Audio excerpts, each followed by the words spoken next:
बच्चों, आज हम कक्षा 7 में विज्ञान भारती 2 इकाई 3 यानी पाठ 3 में पदार्थ की संरचना एवं प्रकृति के बारे में पढ़ेंगे।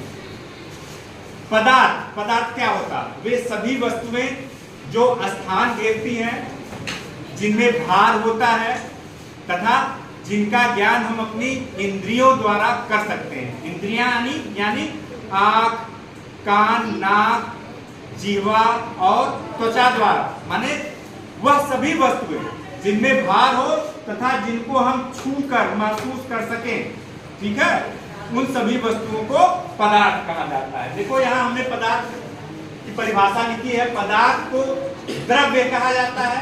पदार्थ वह है जो स्थान घेरता है, जिसमें भार होता है और जिसका ज्ञान हम अपनी इंद्रियों द्वारा कर सकते हैं, पदार्थ कहलाता है। समझ गए? पदार्थ क्या होता है? वे सभी वस्तुएं जिसमें भार होता है तथा जो स्थान घेरती हैं। पदार्थ को द्रव्य भी कहते हैं। देखो, दो चीजें हैं, एक द्रव है, एक द्रव्य है। द्रव माने तरल, जैसे पानी, दूध, तेल, ये सब तरल है। और द्रव्य में सभी पदार्थ आ जाएंगे, ठोस, द्रव, गैस, तीनों, ठीक है।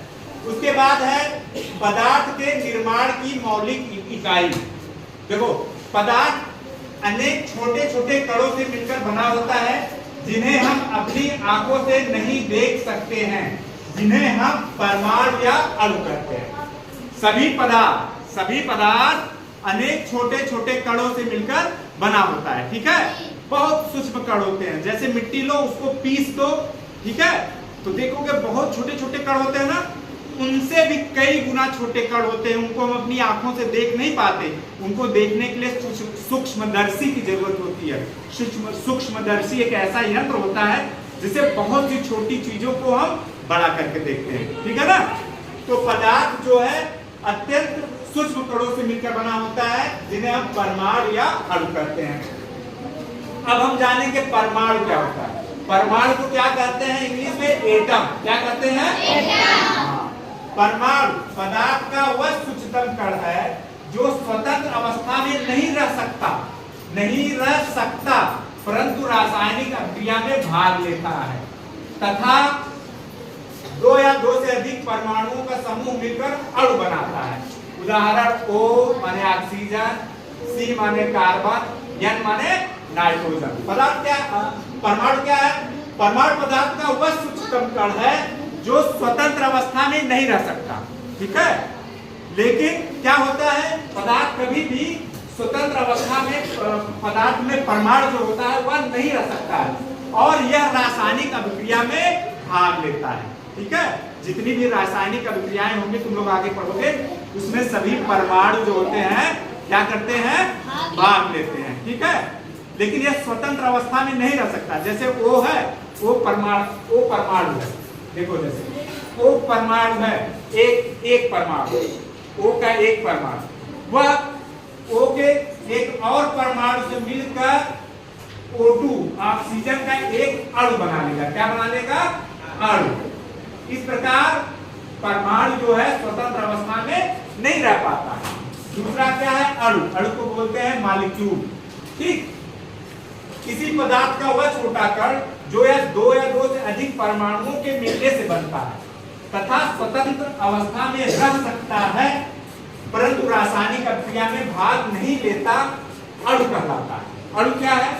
अणु जब दो या दो से अधिक परमाणु एक दूसरे से मिलते हैं तो अणु का निर्माण होता है। देखो, यहाँ पे ऑक्सीजन के एक परमाणु ऑक्सीजन के दूसरे परमाणु से मिलकर ऑक्सीजन के एक अणु का निर्माण करता है, ठीक है। यह स्वतंत्र अवस्था में रह सकता है। क्या है? यह स्वतंत्र अवस्था में रह सकता है, लेकिन यह रासायनिक अभिक्रिया में भाग नहीं लेता है। अब आओ देखते हैं पदार्थ की अवस्थाएं। सामान्यतः पदार्थ की 3 अवस्थाएं होती हैं। कौन कौन सी? ठोस, द्रव और गैस। ठोस को क्या कहते हैं? सॉलिड। द्रव को कहते हैं लिक्विड और गैस को गैस कहते हैं, ठीक, गैस, गैस। अब देखो, ठोस को हम देखते हैं। पदार्थ की ठोस अवस्था में कण माने अणु, माने पदार्थ के जितने भी कण जो होते हैं, जिनको अणु कहते हैं, अत्यंत पास पास होते हैं, जिससे कणों के बीच अंतराणुक स्थान माने दो अणुओं के बीच की दूरी बहुत कम होती है। ठीक है, क्या होती है? बहुत कम होती है। देख रहे हो, एक ठोस का हमने एक चित्र बनाया है जी।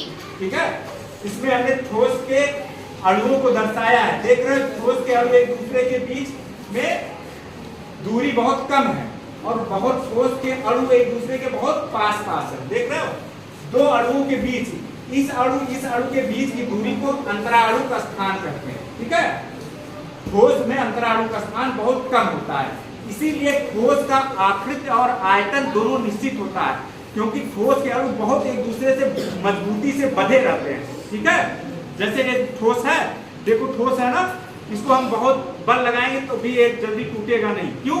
क्योंकि इनके अणुओं के बीच में अंतराणुक स्थान बहुत कम है, जिसे बहुत मजबूती से बंधे हुए हैं। ठीक, दूसरा है द्रव। पदार्थ की द्रव अवस्था में कण माने अणु ठोस की अपेक्षा अधिक दूरी पर होते हैं, जिसके कारण उनके बीच अंतराणुक स्थान माने दो अणुओं के बीच की दूरी जो है ठोस की अपेक्षा अधिक होती है। ठोस में अणुओं के बीच की दूरी बहुत कम होती है, नगण्य होती है, लेकिन द्रव में देख रहे हो ना, यहाँ पे दो अणुओं के बीच की दूरी है ना, ठोस की अपेक्षा अधिक होती है। ठीक है, इसी कारण जो होता है, द्रव जो है तरल अवस्था में पाया जाता है, क्योंकि इसके कण यानी अणुओं के बीच की दूरी ठोस की अपेक्षा अधिक होती है। तीसरा क्या है? गैस। पदार्थ की गैस अवस्था में कण यानी अणु बहुत दूर होते हैं, उनके बीच अंतराणुक स्थान बहुत अधिक होता है। गैस देख रहे हो, ये गैस है, गैस के अणुओं के बीच की दूरी देखो, एक अणु के बीच की दूरी बहुत अधिक है। जब गैस के अणुओं के बीच की दूरी बहुत अधिक है तो उनके बीच कोई बंधन नहीं है, वो जहां मन तहां घूम सकते हैं। जैसे सेंट है, सेंट गैस होता है, अगर उसको रूम में तुम स्प्रे कर दो तो पूरे रूम में फैल जाएगा। क्यों? बहुत कम है, अंतराणुक बल जो है बहुत कम है और दूर फैल जाते हैं। इसलिए गैस का आकृति आयतन दोनों अनिश्चित होता है। आकार, आयतन और आकृति ये सभी जो गैस के अनिश्चित होते हैं। ठीक है ना, समझ में आया जी? कि पदार्थ की तीन अवस्थाएं, ठोस, द्रव और गैस। बस अभी के लिए इतना है।